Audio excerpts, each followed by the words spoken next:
Gracias, Jaime, y pues ya tienen el tip de cómo llevar sus productos más lejos y acelerar sus negocios. Ahora es momento de hablar de transformación. Y es que este es un tema que debemos hablar siempre, porque vivimos en un mundo que se transforma cada día y cada vez más rápido, donde el primero en llegar es el primero en innovar. ¿No creen?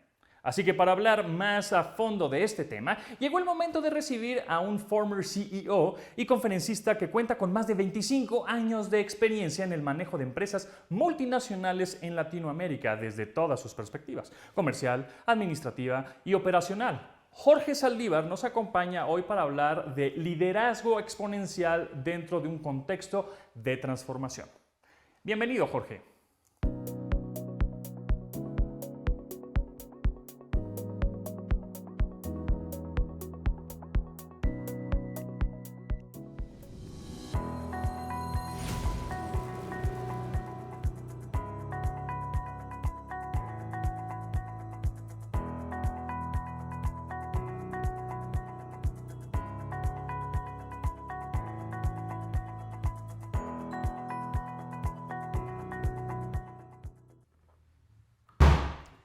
Tengo que aceptar que el básquetbol no es mi deporte favorito. Sin embargo, también tengo que aceptar que hay momentos muy especiales en este deporte que vale la pena considerar, como cuando el equipo tiene que anotar una canasta en unos pocos segundos, pero especialmente cuando un jugador tiene que tirar un tiro libre, que es un momento en donde tiene toda la atención, tiene que desempeñar y es un momento muy especial y retante en el juego.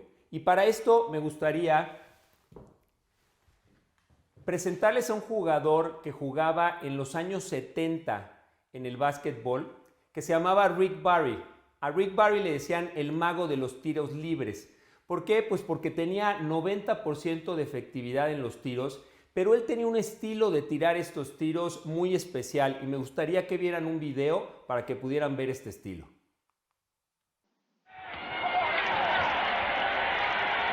Here's Barry with Cassie out on him. And Barry drew the foul, and you could see the veteran forward squeezing the trigger so he could come to the line on the foul. Well, that play, that just shows what a great pro and the playoff experience Rick Barry had. He realized Cassie had his hand was reaching in there and just went up to the shot and created the foul. And he doesn't miss many foul shots. In the regular season, Rick Barry averaged 21.8 points a game. Here in the playoffs against Detroit and now Los Angeles, he is averaging 30.6. He is hitting 47% from the field, an increase over his regular season 44%, and you already know he's a magnificent free throw shooter. Bueno, pues como pueden observar, Rick Barry tiraba los tiros libres con este estilo que en Estados Unidos le dicen como de abuelita, de granny. Aquí le decimos de carretilla. El otro día en alguna conferencia dije de cucharita, pero eso es otra cosa. Pero Rick Barry con este estilo promediaba 6 puntos más que cualquier otro jugador de la NBA. Y cuando uno toma en cuenta que la mayor parte de los partidos se deciden en promedio por 4 puntos, eso quiere decir que si cualquiera de los otros jugadores hubiera utilizado el estilo de Rick Barry, hubieran ganado todos los partidos. Entonces la pregunta acá es ¿por qué no utilizaban ese estilo? Y al cuestionar a los jugadores del NBA, ellos decían que porque el estilo de carretilla no se veía tan cool. Se veía más cool tirar el balón como normalmente todos lo tiramos, pero no necesariamente da los mismos resultados.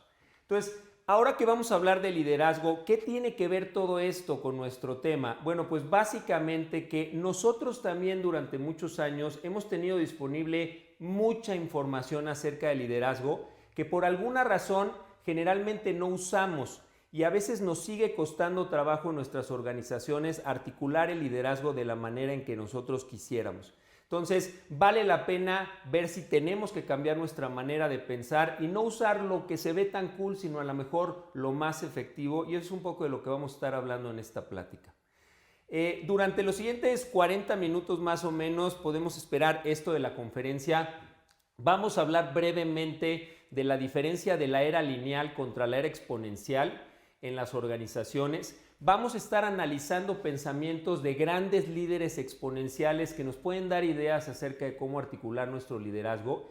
Y con base en esto vamos a atrevernos a proponer un set de cualidades de lo que le llamamos el líder exponencial para que nos inspire y, muy importante, para que nos rete para poder potenciar nuestro liderazgo. Primeramente me gustaría comentarles una historia acerca de una pareja que va a comprar una llave de agua a la tienda de casa que ustedes quieran. Se para enfrente del anaquel de las llaves de agua y esto es lo que ve. Ve 30 o 40 llaves de agua en la pared, no necesariamente a esta altura, sino a lo mejor a 2-3 metros, en donde las etiquetas son tan pequeñas que ni siquiera alcanzan a ver la descripción de los productos. Ellos tienen que decidir qué llave de agua comprar, entonces van y buscan un empleado, el cual les cuesta como 5 minutos encontrar. Y ya que llega el empleado a la pared para tratar de asesorarlos, le preguntan acerca de ciertas llaves de agua y él mismo dice, no, pues yo tampoco alcanzo a ver las etiquetas y tampoco me sé las cualidades de los productos, ¿no? Entonces la pareja se desespera un poco con esta información en el anaquel físico y básicamente se regresa a su casa, en donde en 5 minutos en internet pueden checar decenas de llaves de agua, hacer comparaciones, ver las cualidades de las mismas y en un momento dado poder tomar una decisión mucho más rápido acerca de lo que van a comprar.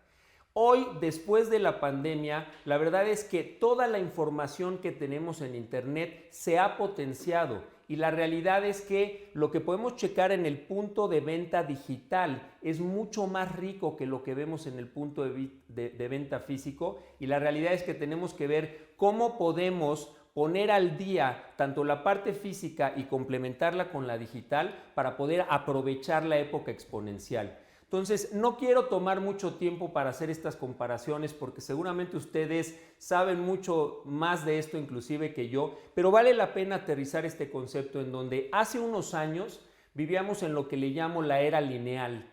La información era analógica, los negocios evolucionaban de manera lineal, la competencia era solamente entre las grandes compañías y la vida de esas empresas era muy larga. Hace 30 años la vida promedio de las empresas del Top 500 de Fortune era en promedio 67 años. Las empresas se transmitían de generación en generación y los targets eran más definidos y cerrados. En la época en la que yo comencé a trabajar en los 90s en Procter, la realidad es que lo único que importaba era tener un producto superior y anunciarlo en el Canal 2, en el Chavo del 8 y con eso era suficiente. La verdad es que hoy es mucho más difícil encontrar nuestros targets porque están más pulverizados. Los negocios, como mencionamos, se desarrollan linealmente y bueno, al final del día el ritmo era mucho más moderado de los negocios. ¿Qué está pasando ahorita en la época exponencial? Pues la información ya sabemos todo el mundo que es digital, el crecimiento de los negocios es exponencial, la competencia es abierta, un par de chavos en un garage pueden estar compitiendo con una gran organización, la vida promedio de las empresas se ha reducido significativamente y hoy se estima que esas grandes empresas tienen una vida promedio de 15 años, en donde nosotros nos podemos preguntar, bueno, ¿y nuestra empresa qué vida promedio va a tener si no nos ponemos al día y tenemos el dinamismo necesario? El consumidor le llamo hoy más una generación CX, que vamos a hablar posteriormente de qué características tiene. Y bueno, los negocios y la tecnología se desarrolla mucho más rápidamente. Seguro están familiarizados con la ley de Moore, en donde nos plantea que cada año se duplica la potencia de la tecnología y se reduce a la mitad su costo, lo cual permite hacer mucha más tecnología más rápido y que esto sea un desarrollo exponencial. Y bueno, las grandes empresas llamadas Exos son mucho más rápidas, mucho más dinámicas y los negocios pues tienen una aceleración mucho más importante. Entonces, esta es nuestra nueva normalidad. No hablemos mucho más de esto, pero tenemos que estar conscientes que como líderes nos toca ahora desarrollarnos en una época exponencial y vamos a hablar ahorita de esto. Los pensadores que hemos analizado para poder proponer un set de cualidades para esta época son diversos y me gustaría mencionar algunos de ellos. Simon Sinek, que muchos de ustedes saben que es un pensador fabuloso en términos de liderazgo. Al Ries, que ha escrito mucho acerca de metodologías Lean para poder acelerar los negocios. Jeff Weiner, el ahora director del board de LinkedIn, que también tiene muchos pensamientos interesantes acerca de cómo poder automatizar los sistemas en las organizaciones. Luis Pérez Breva, que es el director de innovación del MIT, que nos habla mucho de cómo fracasar productivamente o equivocarnos productivamente, y vamos a ver esto más adelante. Reed Hastings, el CEO todavía de Netflix, que también ha instalado una cultura increíble en su organización, y vamos a hablar algunos conceptos de él. Me declaro fan de Mike Michalowicz, que ha escrito muchos libros, especialmente The Pumpkin Plan, en términos de optimizaciones para nuestros negocios. Me gusta mucho incluir a Clayton Christensen, que él escribió un tratado de liderazgo hace más de 30 años, que se llama The Innovator's Dilemma, que desde hace 30 años nos plantea ciertos conceptos que no son muy diferentes de los que plantean los otros pensadores, y nos hace reflexionar en qué ha pasado y qué hemos hecho con todo esto en estas décadas. Y finalmente Salim Ismail, que es el escritor de un libro que se llama Exponential Organizations, uno de los creadores del Google University, y que de alguna manera también trae a la mesa pensamientos muy interesantes. Entonces vamos a analizar pensamientos de esta gente, y de alguna manera va a servir como base para tener este set de cualidades. Primeramente, me gustaría preguntarles, ¿alguno de ustedes se acuerda el día en que comenzó a amar a su pareja, a amar a su esposa? Cuando pensamos en el día específico que sucedió eso, la verdad es que cuesta mucho trabajo saber cuál fue el día exacto. ¿Por qué? Porque el amor no es un evento, es un proceso. Es una colección de momentos, como cuando conociste a tu pareja, le diste el primer abrazo, le diste el primer beso, hicieron por primera vez lo que no podemos platicar aquí, pero al final del día, poco a poco se van coleccionando esos momentos para que un día digas, amo a mi pareja. Bueno, pues el liderazgo es exactamente lo mismo. A veces pensamos que es un evento, a veces pensamos que promovemos a alguien a director y ¡pum!, por arte de magia va a tener las cualidades de la dirección, y la realidad es que no es así. El liderazgo también es un proceso. Y vamos a tomar algunas frases de Simon Sinek, que nos dice, a ver, el liderazgo es una colección de actitudes y situaciones. Es una transición que vamos viviendo poco a poco y que de alguna manera nos lleva al nivel que tenemos como líderes. Muy importante, puede ser aprendido y mejorado. A veces no nos preguntamos qué hemos hecho en términos de cursos, de mentores, de lecturas que en un momento dado nos puedan enriquecer como líderes y ayudarnos a potenciar ese liderazgo. No tiene nada que ver con el rango. A veces encontramos mucho más liderazgo en niveles bajos de la organización, en donde se dan liderazgos informales, que en un momento dado la verdad es que tienen mucho más importancia en una organización que el de los directores. Y muy importante también, y esto parece obvio, pero tiene todo que ver con las personas. A veces se nos olvida que pasamos mucho tiempo liderando variables, las ventas, los gastos, otro tipo de números, y no necesariamente dedicamos el tiempo a desarrollar a las personas y darnos cuenta que como líderes lo que nos toca es articular el entorno de otros para que puedan ser efectivos. Y bueno, vamos a hablar un poquito más de esto ahorita. Simon Sinek nos cuenta una historia de que una vez estaba en un café de Las Vegas, en donde había un barista que lo atendió excesivamente bien, que hasta le dio de propina casi lo mismo que costaba el café. Y él le pregunta al barista, oye, ¿cómo le haces para tener tan buen servicio al cliente? Y el barista le contesta, mira, muy sencillo. Durante el día mis jefes pasan aquí al café 2 o 3 veces y me preguntan, ¿qué puedo hacer por ti para que hagas mejor tu trabajo? ¿Qué puedo hacer por ti para yo agregar valor aquí al café? Y entonces ellos me ayudan a hacer diferentes cosas que yo desde el café no puedo hacer. Muy diferente del café donde trabajaba antes, en otro hotel de Las Vegas, en donde lo mismo, mis jefes me visitaban 2 o 3 al día, pero para arrearme, para preguntarme por qué no estaban las cosas bien, para decirme por qué el café estaba sucio, para recordarme lo que estaba haciendo mal.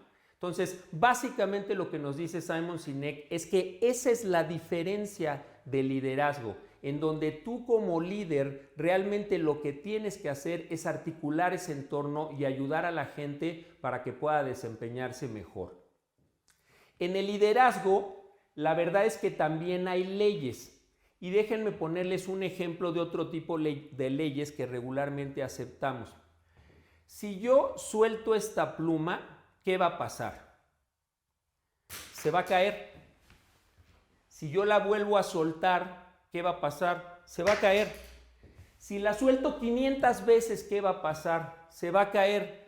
¿Y por qué se va a caer? Pues por la ley de la gravedad, que ninguno de nosotros cuestionamos. ¿Alguno de ustedes piensa que de repente vaya a soltar esta pluma y se vaya a quedar flotando? Pues no, ¿verdad? Eso no va a pasar. O por ejemplo, si yo planto semillas de papaya y empieza a salir una plantita, ¿qué va a salir? Pues va a salir un árbol de papaya, ¿no? ¿Alguno de ustedes duda cuando planta semillas de papaya que de repente en el camino diga uno, híjole, no, yo creo que van a salir aguacates? Pues no, porque plantamos semillas de papaya.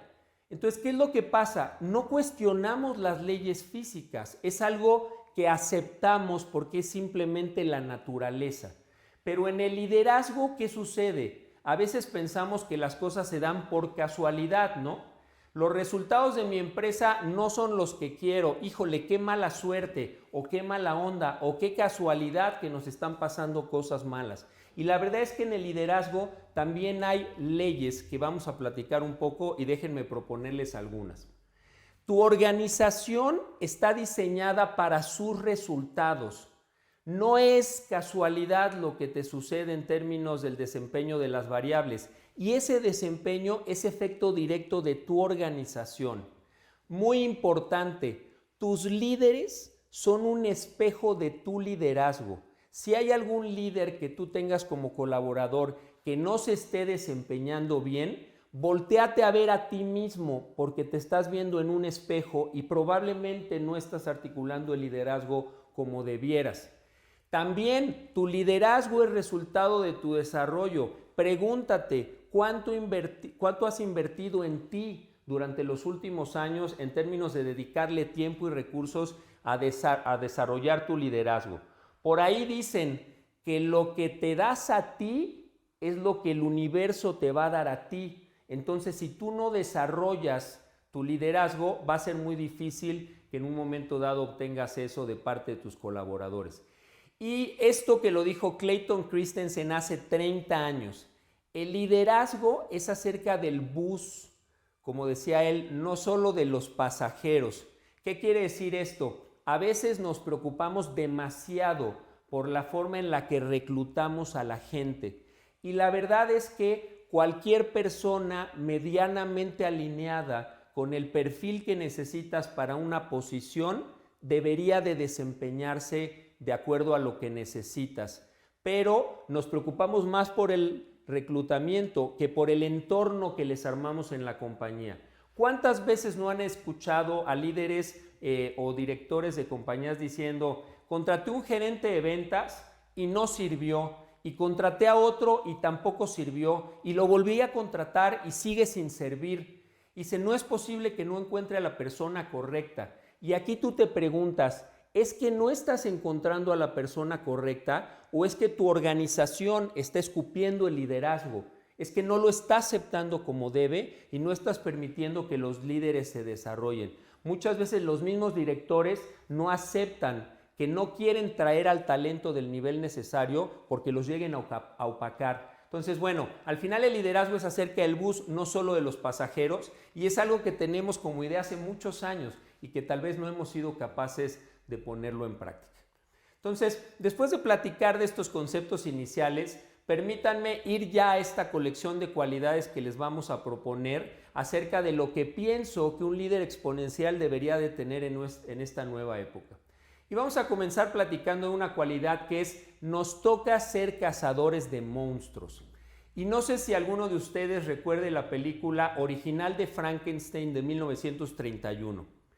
La verdad es que no es muy diferente de ninguna versión posterior de Frankenstein, pero déjenme recordarles el concepto. El doctor Frankenstein junta partes de muertos hace un monstruo que con algún proceso eléctrico hace que tome vida, el monstruo toma vida, el problema es que pues, se vuelve loco y empieza a crear muchos problemas, ¿no? Entonces el doctor Frankenstein le dice a su asistente, me voy a encerrar en ese cuarto con el monstruo y por favor ponle un candado por afuera para que no se salga y haya problemas, ¿no? Entonces se mete al cuarto, pone el candado, pero el asistente se pone nervioso cuando escucha ruidos y al final le quita el candado al cuarto, se sale el monstruo y pues destruye el pueblo, ¿no? Entonces, ¿qué es lo que pasa? Que como líderes de una organización, lo primero que nos toca es juntar a ese monstruo de diferentes partes y entonces nos toca armar ese ser, ¿no? Que al final del día es la empresa. El problema es que los negocios son como monstruos comedores de recursos. ¿Cuántas veces no vemos hasta arriba de nuestro estado de resultados que tenemos una venta bastante decente, pero a través del estado de resultados de repente se diluye y hasta abajo no nos queda nada y no ganamos dinero o ganamos muy poco? Bueno, pues es que ese monstruo se come los recursos. Y así como fuimos responsables de juntar al monstruo, ahora nos toca domarlo y nos toca ponerle al candado. ¿Pero qué significa eso? La verdad es que tenemos primeramente que definir el reto. Analiza si tu organización tiene un problema de ventas o a lo mejor ya tienes un nivel decente de ventas y tu problema es cómo haces rentable esas ventas, cómo verdaderamente generas utilidad, porque como dicen por ahí, las ventas son vanidad, pero la utilidad es la realidad. O a lo mejor ya tienes ventas, ya tienes cierto nivel de utilidad, pero te vuelves loco y no necesariamente tienes los procesos o el orden que sería el siguiente nivel de la organización. Entonces, primero que nada, para poderle poner candado a ese monstruo, entiende cuál es tu problema. Si necesitas vender más, si necesitas ser más rentable o si necesitas tener un mejor orden y procesos más sólidos. Y de ahí es lo que en un momento dado nos va a permitir hacia adelante tener las actividades necesarias para ponerle candado a ese monstruo y proteger la sustentabilidad o la sostenibilidad del negocio hacia el futuro. Porque aceptemos algo, la gente quiere trabajar y más después de la pandemia en negocios que verdaderamente vayan a tener una vida en los siguientes años y vayan a ser sostenibles. Entonces, primero nos toca ponerle candado al monstruo y ser cazador de monstruos. Segundo, nos toca ser organizadores de la fiesta como líderes y vamos a empezar a platicar un poco de la gente. Nosotros nos toca juntar ese equipo de colaboradores que en un momento dado pueda ser diverso y representativo y no solo en términos de lo clásico que hemos platicado de género, de edad, etcétera, sino hoy en las organizaciones exponenciales se habla mucho de buscar otro tipo de cualidades. Por ejemplo, ¿tú sabes quién es el colaborador más innovador de tu empresa? ¿Lo mides? ¿Lo determinas? A veces los más innovadores están en áreas o están en niveles que no necesariamente son los que contribuyen a la estrategia, pero que de alguna manera vale la pena tomar en cuenta, ¿no? Y yo creo que aquí Reed Hastings de Netflix tiene pensamientos muy interesantes acerca del talento. Primero, lo que ha hecho esta compañía es buscar lo que le llaman la densidad de talento. ¿Qué es la densidad de talento? Tener menos gente, pero tener mejor gente. Reed Hastings cuenta que en la burbuja de Internet del año 2000, ellos tuvieron la necesidad de dejar ir más o menos como a la mitad de la gente. Pero al hacer la estrategia junto con su directora de recursos humanos, pues hicieron una lista, dejaron a los mejores, dejaron ir a los otros que no podían estar en la organización y ellos estaban muy preocupados de qué iba a pasar en las siguientes 3 o 4 semanas después de hacer este recorte, porque la gente que se quedara posiblemente iba a estar deprimida o golpeada por esto que estaba sucediendo. Pasaron las semanas y lo que sucedió muy interesante es que de repente empezaron a ver que las cosas estaban mejor que nunca. La gente estaba trabajando mucho más a gusto que antes, estaban más motivados, fluían mejor las cosas. Y lo que se dieron cuenta es que al dejar ir a los que no tenían que estar, los que sí tenían que estar fluyeron mucho mejor. Entonces, este es un momento también después de la pandemia donde vale la pena preguntarse quién es la gente que nos va a ayudar a hacer sostenible la empresa hacia un futuro y ser honestos. Si hay gente que no debe estar, probablemente es más responsable que se vaya y tener a la gente correcta. Y por otro lado, tratar de promover internamente lo que Netflix le llama un ambiente de candid feedback o retroalimentación honesta, llamémosle, en donde haya transparencia organizacional, en donde todos podamos dar nuestras ideas independientemente de nuestra área o de nuestro nivel, con la agenda de hacer más grande a la organización. En la medida que una organización aprende a verse más vulnerable, a aceptar sus debilidades y compensarlas de alguna forma, vamos a ser más fuertes y vamos a poder tener mejores resultados. Y al final, de lo que se trata acá también como organizador de la fiesta, es poder facilitarles disfrutar la fiesta y evitar protegerse inclusive del organizador. Hace unos años Google hizo un estudio acerca de cuáles eran los atributos de los equipos de más alto desempeño. Y si bien los resultados mostraban algunos resultados obvios, algo que fue sorprendente es que el atributo número 1 de los equipos de alto desempeño básicamente es la seguridad psicológica de los empleados. ¿Qué es esto? Que los empleados se puedan sentir seguros de trabajar en una organización donde no va a haber grilla, donde pueden dar su opinión, donde todo mundo es libre de alguna manera a contribuir y no necesariamente tu nivel o tu área te va a limitar. Entonces, esa seguridad psicológica también la promueve el organizador de la fiesta y la realidad es algo que deberíamos de promover. Entonces, segunda, Party Planner. Tercera, nos toca ser el guardián de la pasta. Y aquí les pediría que recordaran ese momento en la mañana donde entran al baño, abren el cajón, sacan el tubo de la pasta de dientes y el tubo ya está muy flaquito, ya casi se acaba la pasta de dientes. Entonces, tú comienzas a apretar el tubo para poder sacar así un poquito de pasta, sale un poco, la tratas de pescar, se vuelve a meter y bueno, al final ya como que agarras la pasta y te lavas los dientes, ¿no? Pero, ¿qué pasa el día que entras al baño, abres el cajón y la pasta está nueva y el tubo está lleno? ¿Qué pasa en ese momento? Probablemente vamos a abrir el tubo de la pasta de dientes, le vamos a poner un montón al cepillo de dientes, le echamos agua, se nos cae, le volvemos a poner, no importa, y nos lavamos los dientes, ¿no? Entonces, ¿por qué? Pues porque está nuevo, ¿no? O sea, no importa que le pongamos mucha. Y la verdad es que esto es muy similar a lo que sucede en los negocios, porque a veces no necesariamente cuidamos los recursos de acuerdo a lo que necesitan las empresas y cuando hay mucha abundancia tendemos a desperdiciar. Entonces, ¿qué nos toca hacer aquí? Nos toca ser guardianes de esa pasta, guardianes de ese tubo, en donde tenemos que dirigir con frugalidad ante la escasez. ¿Qué es frugalidad? Acepto que hace unos años no sabía qué significaba esta palabra, pero básicamente ser frugales es tratar de innovar o hacer más con menos. Y eso es lo que nos toca como líderes. Tratar de priorizar honestamente los recursos, tratar de ser conscientes de ellos y tener como objetivo gastar o invertir realmente en lo necesario. Y a veces en las organizaciones no necesariamente permeamos esa cultura.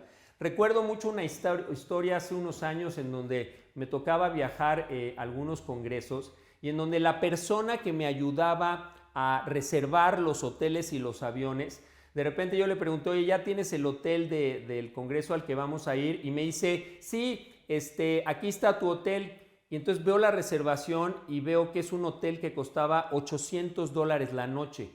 Y yo le digo, ¿por qué un hotel de $800 la noche? Y la respuesta de esa persona en aquel momento fue, pues, ¿qué te importa si tú no lo vas a pagar? Esa frase me ha dado vueltas en la cabeza durante años, porque a veces pareciera que no importara si no viene de nuestro bolsillo. Y la realidad es que en la empresa que trabajemos, si desperdiciamos los recursos, eventualmente a la empresa le va a ir mal y eventualmente te va a pegar en tu bolsillo. Entonces, ¿cómo podemos permear esta cultura de que todos nos sintamos dueños de las empresas? de que todos de alguna manera cuidemos los recursos como si fueran nuestros y de alguna manera eso, junto con ponerle candado al monstruo, de alguna manera nos ayude a proteger la sostenibilidad de la empresa en el largo plazo. Entonces nos toca ser guardianes de la pasta. Vamos a empezar a hablar un poquito de innovación y también como líderes exponenciales, definitivamente una cualidad importantísima es tratar de ser experimentalistas, pero analíticos, es decir, promover la innovación de una manera muy cuidadosa.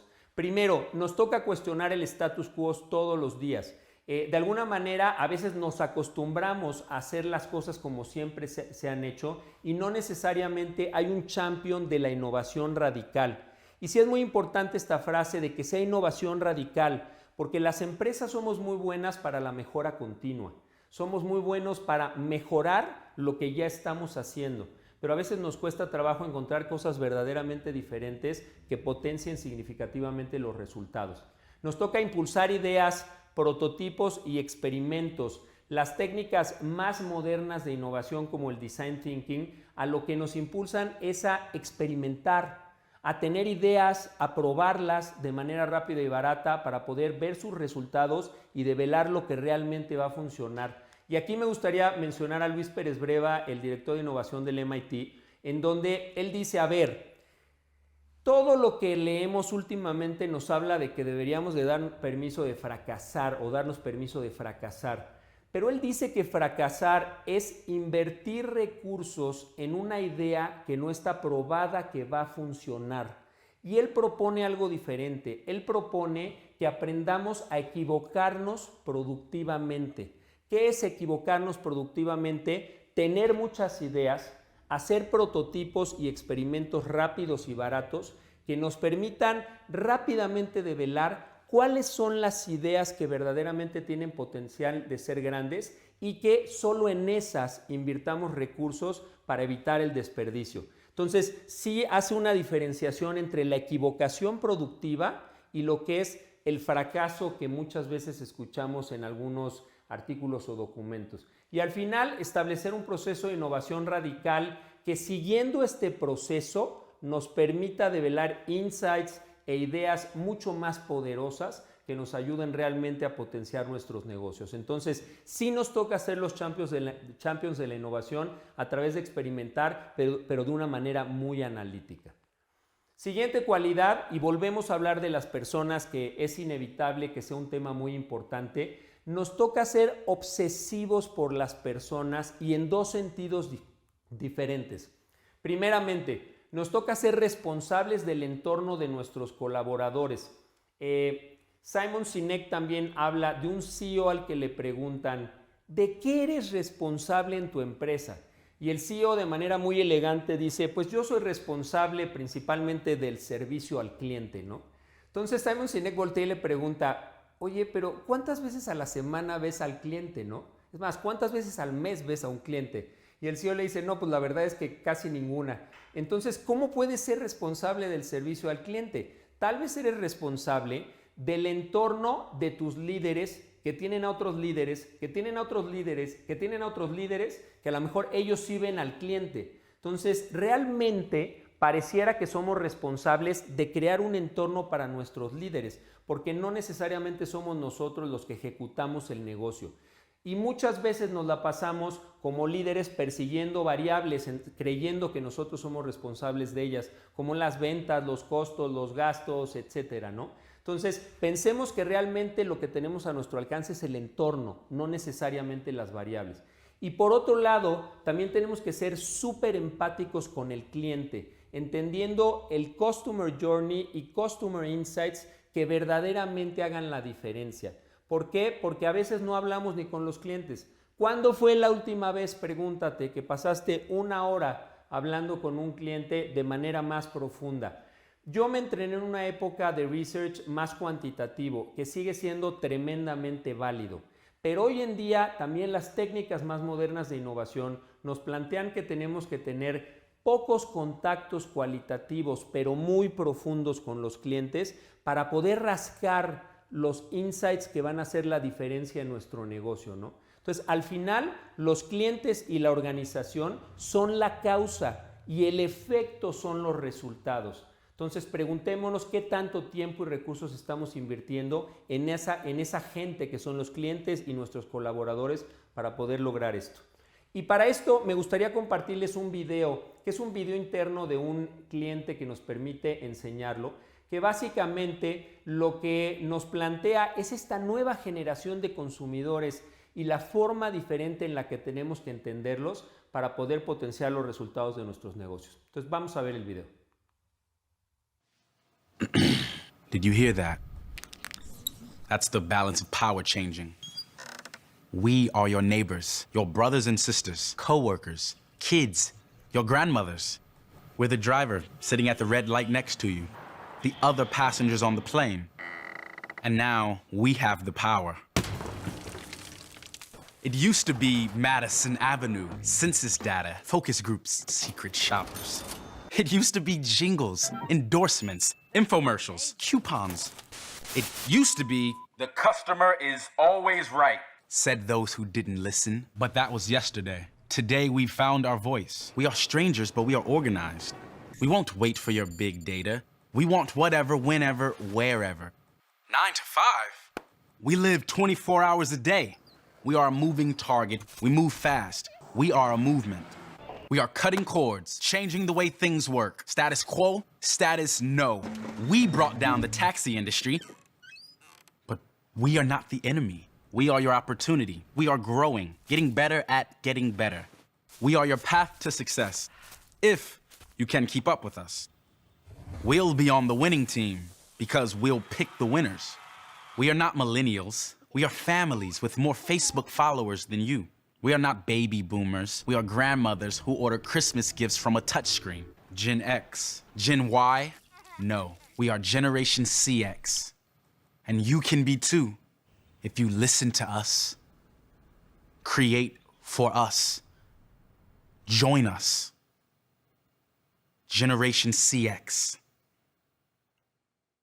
Bueno, se me pone chinita la piel cuando veo a la abuelita comprando en línea en el iPad, porque la realidad es que el consumidor ya cambió y ahora después de la pandemia tuvo 24 meses para pensar cómo quería comprar, de qué forma quería comprar y qué atributos necesita para comprar de manera digital o querer comprar en las tiendas. Y necesitamos estar más cerca de nuestros clientes que nunca. Y me encanta enseñar esta fotografía que básicamente representa lo que como mercadólogos le llamamos a los insights, ¿no? ¿Cuándo nos íbamos a imaginar que un pedazo de plástico con un hoyo en la panza para poder ver nuestro celular podía hacer la diferencia para querer ir a una estética para cortarme el pelo o la otra?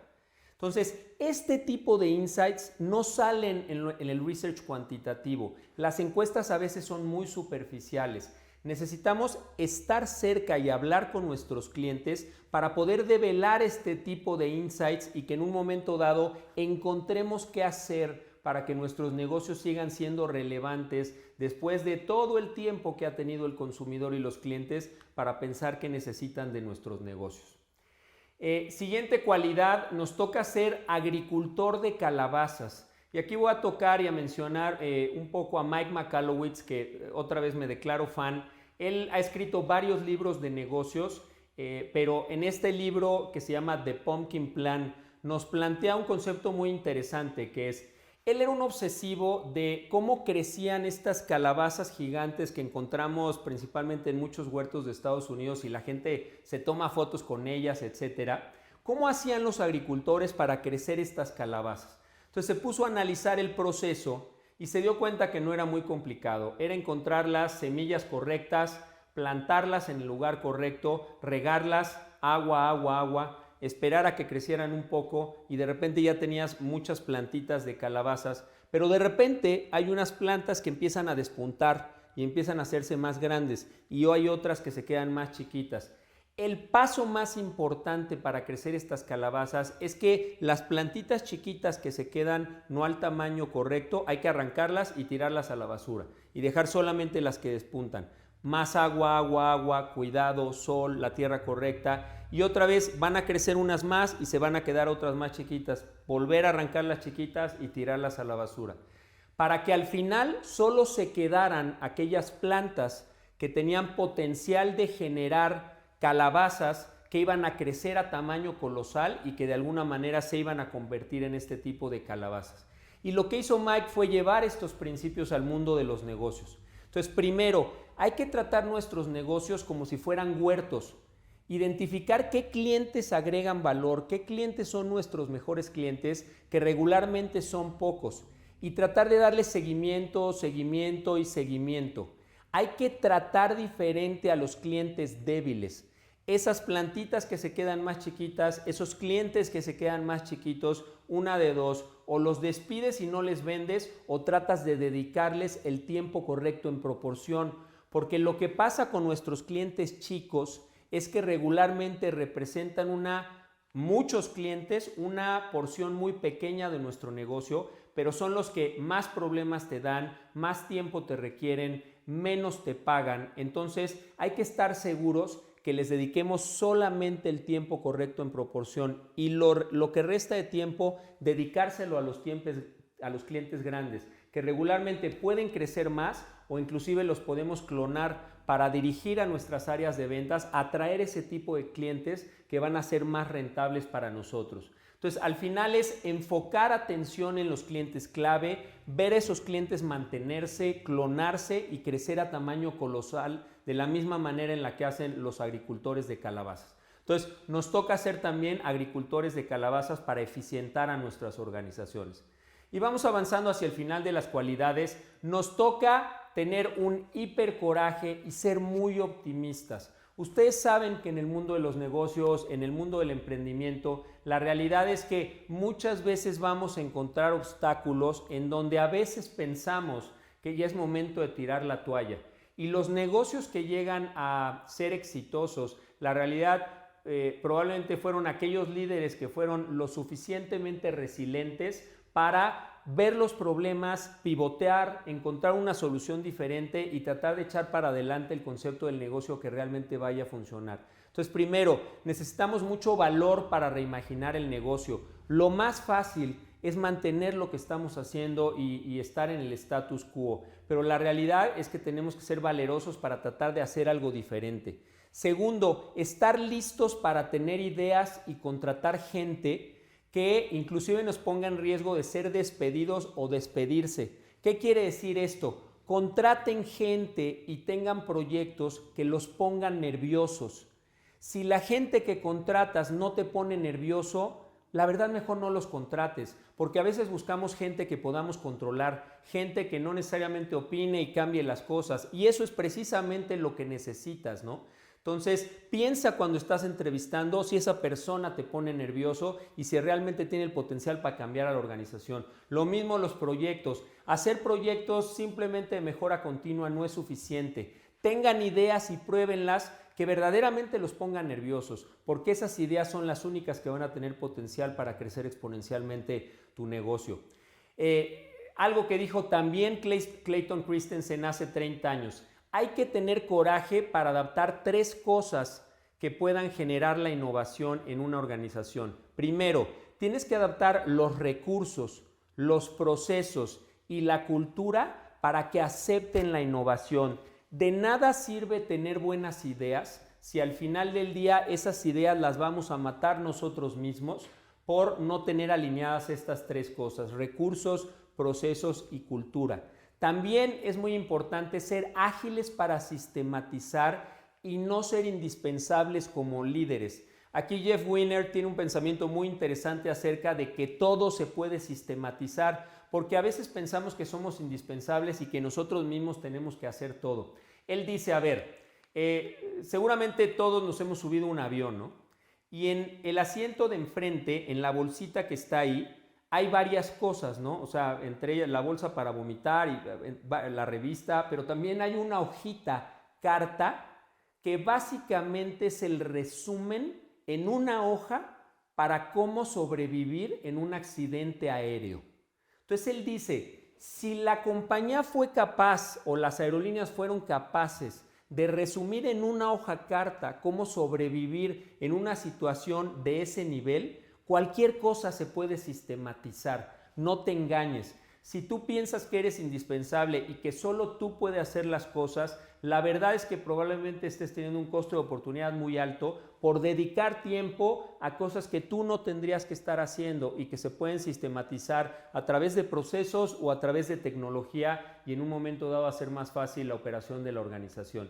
Y finalmente, ser optimista para pivotear y encontrar cómo sí hacer las cosas. El emprendedor tiene esa cualidad, el emprendedor no se rinde y le busca y encuentra problemas y pivotea para encontrar una solución o inclusive modificar el modelo de negocio que en un momento dado lo pueda ayudar a tener éxito en su organización. Entonces, coraje y optimismo, cualidades muy importantes del líder exponencial. Y vamos a hablar de la última cualidad que es inevitable mencionar, sobre todo en esta época en donde el talento puede ser un poco escaso y donde el talento cada vez quiere tener mejores beneficios. Y nos toca ser enamoradores del talento en nuestra organización. ¿Qué es esto? Yo creo que en lugar de CEOs o directores de las empresas, probablemente deberíamos de llamarnos directores de facilitación y articulación. En el momento que te caiga el 20 de que lo que te toca hacer es articular el entorno y no hacer el trabajo de tu gente o no estarlo subsidiando, sino más bien ver dónde agregas valor tú, es el momento donde probablemente hagas la diferencia. Porque a veces ocupamos nuestro tiempo o demostramos que trabajamos tratando de hacer el trabajo de nuestra gente y yo creo que por ahí no va la cosa.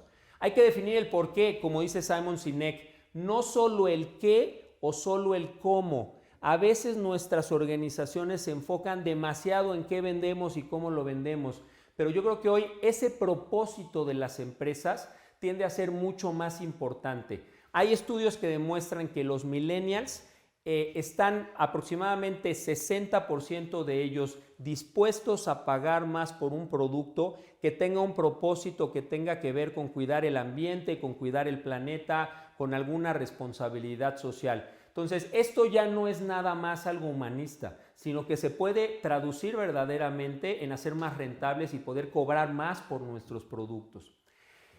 Traten de analizar su organigrama, cómo está hecho y traten de minimizar la complejidad y prever el futuro. Los organigramas de las organizaciones exponenciales hoy en día ya no son los organigramas que conocimos con un jefe, varios niveles y el jefe del jefe del jefe del jefe, ¿no? Normalmente son bastante horizontales y normalmente tratan de ser más que escalones, tratan de ser una red en donde al centro está el cliente, está el consumidor y alrededor se van colocando las posiciones de acuerdo a la cercanía que tienen con el cliente. Es posible que el CEO de la compañía esté más alejado en el organigrama que otros puestos, porque no necesariamente tiene tanto contacto con el cliente o consumidor, pero sí tiene una responsabilidad muy importante de cómo articula ese entorno para que todos puedan atender mejor al centro que tiene que ser el cliente. Entonces, traten de hacer organigramas por funciones, pensando mucho en el cliente y previendo que hacia adelante, si tienen buen talento, seguramente rotará y seguramente tendrán una responsabilidad de estarlo compensando. Estén abiertos a ver el exterior y pedir ayuda. Los líderes más sólidos que nos toca ver en la actividad de consejería que tenemos son aquellos que aprenden a verse vulnerables. En Latinoamérica a veces pensamos que ser vulnerable significa ser débil y la realidad es que no es así. Cuando tú aceptas para lo que no eres bueno y te complementas con contratar gente o ayuda externa que en un momento dado te ayude a compensarlo, vas a ser mucho más exitoso. Y por otro lado también traten de invertir en sus ejecutivos para desarrollar el liderazgo. No solo inviertan en ustedes o en los directores, porque a veces pensamos que la capacitación o la actualización solamente es para los niveles altos. Y la realidad es que hay que buscar oportunidades de desarrollo a todos los niveles de la organización, porque eventualmente ese plan de sucesión de los diferentes niveles va a depender del desarrollo de cada uno de los niveles de la compañía. Y finalmente, y para terminar con esta última cualidad, me gustaría comentarles una frase que me dijo a mí un jefe hace muchos años y me dijo: Jorge, no importa el nivel alto que llegues en una organización o que tu negocio, si es que decides emprender, sea muy exitoso y muy grande, todos los días párate de tu escritorio, sal de tu oficina, camina por el pasillito que te lleva a la oficina a la cocina de la oficina y sírvete tu café tú mismo. Porque en ese pasillo y en esa cocina vas a oír muchas cosas de tu organización y del negocio que te va a permitir mantenerte sensible acerca de lo que está sucediendo. No se vuelvan líderes arrogantes. El líder arrogante que se la pasa pensando que resuelve todo desde su oficina, la realidad es que no es muy eficiente. Hoy más que nunca hay que ir a esa cocinita, hay que acercarse a los clientes, ir a platicar con ellos e invertir tiempo para que al final puedan estar cerca de lo que sucede y develar los insights necesarios para potenciar sus negocios. Entonces, después de este set de cualidades que hemos comentado, al final el balón ahí está. Depende de ti cómo lo quieres tirar. Si lo quieres tirar como todos y tener menos resultados o resultados menos eficientes, o si te quieres atrever a tomar en cuenta toda la información que hay alrededor, tirarlo diferente y a lo mejor obtener mejores resultados. Depende de ti como líder que decidas hacer eso. Depende de ti como líder que decidas crear el entorno en tu organización para optimizarla y tener mucho mejores resultados. Muchas gracias. Yo soy Jorge Saldívar, socio de VC&B Law & Business y director de The Retail Community, la primera comunidad empresarial enfocada en retail en México. Gracias por su atención y regresamos contigo, Pontón.